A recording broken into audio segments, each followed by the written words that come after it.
Most people think sexual sin leads only to guilt. But here is the truth. It is not just guilt that is at stake. There is something far worse it quietly steals: your desire for heaven. And when that desire is gone, eternity starts to feel distant and almost irrelevant. Sin does not destroy eternity in one explosive moment. It does not tear it away with dramatic consequences. Instead, it works like erosion. Slowly and silently, it trains your heart to stop wanting heaven altogether. This is not about punishment. It is about loss. The slow loss of longing for the one thing that can truly satisfy your soul. There are 3 specific habits that do this quietly, without most believers even realizing it. They do not shout. They do not draw attention. They simply rewire your heart day by day. And by the time you notice, the damage is already done. Let us uncover the first one. The first habit is feeding the imagination. This is not about actions. It is about attention. What you allow your mind to dwell on, even in private, begins to shape your deepest desires. Every image, every thought, every fantasy is like planting a seed, and those seeds grow whether you want them to or not. The imagination is powerful. What you rehearse in your mind, your heart begins to crave. Here is the danger.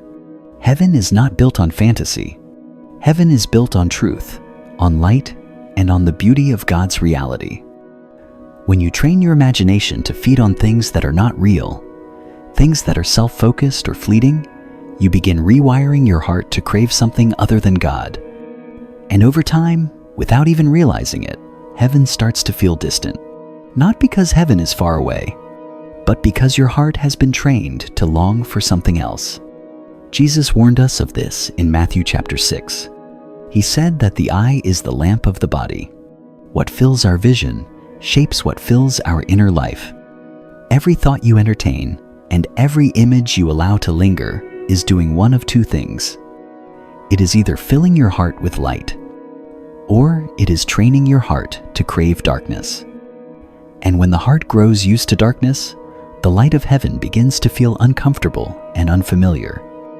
The second habit is living in secrecy. This is not just about hiding things from people.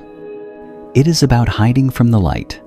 When you create a life of secrecy, when you compartmentalize parts of yourself, you train your heart to avoid exposure. But heaven is light.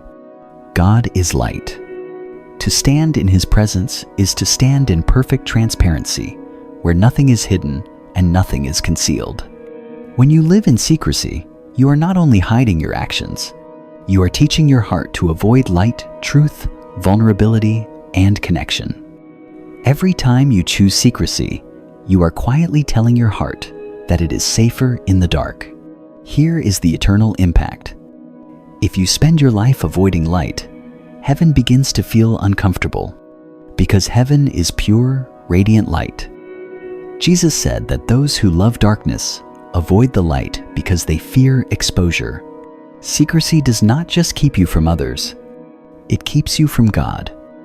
It creates distance between your heart and the light of His presence. And the longer you live in secrecy, the harder it becomes to step into the light. The harder it becomes to long for heaven, where there is no darkness, no shadows, and no hiding. Secrecy is not just about sin.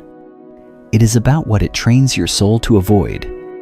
And when your soul avoids the light, it slowly loses its longing for heaven. The third habit is replacing intimacy with fantasy. Fantasy asks nothing from you. It is easy, it is safe, it is completely under your control. But here is the truth about fantasy. It gives nothing back. Real intimacy, whether with God or with others, requires vulnerability. It requires surrender. It requires stepping into the unknown and trusting someone else with your heart. Fantasy is a counterfeit. It offers the illusion of connection without the reality of it. The more you turn to fantasy, the less your heart desires true intimacy. Because fantasy is easier, here is the eternal impact. Heaven is not a place of control.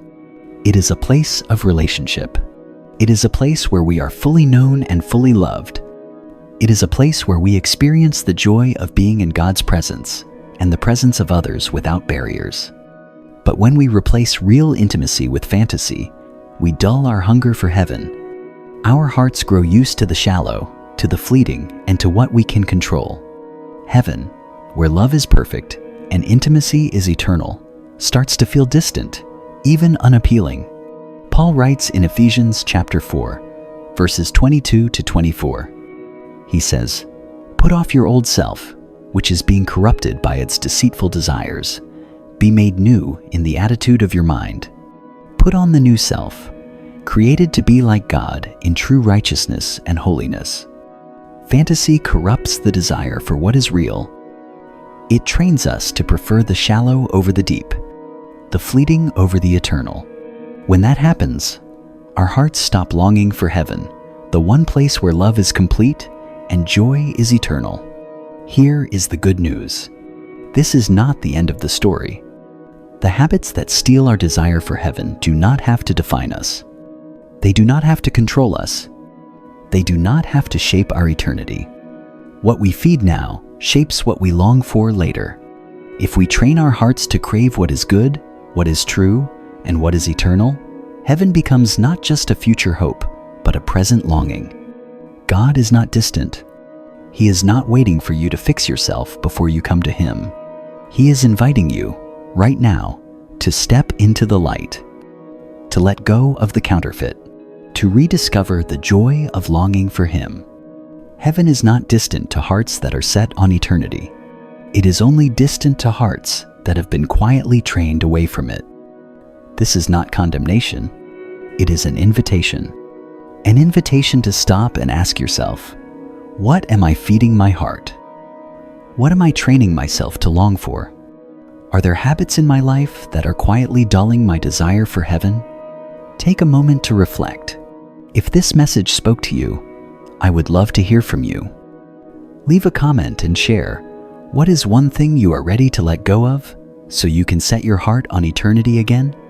If this helped you see things more clearly, please like the video. It really supports the channel and helps us reach more people with these messages. Do not forget to subscribe. This channel is here to help you rediscover the beauty of God's truth, simply and clearly.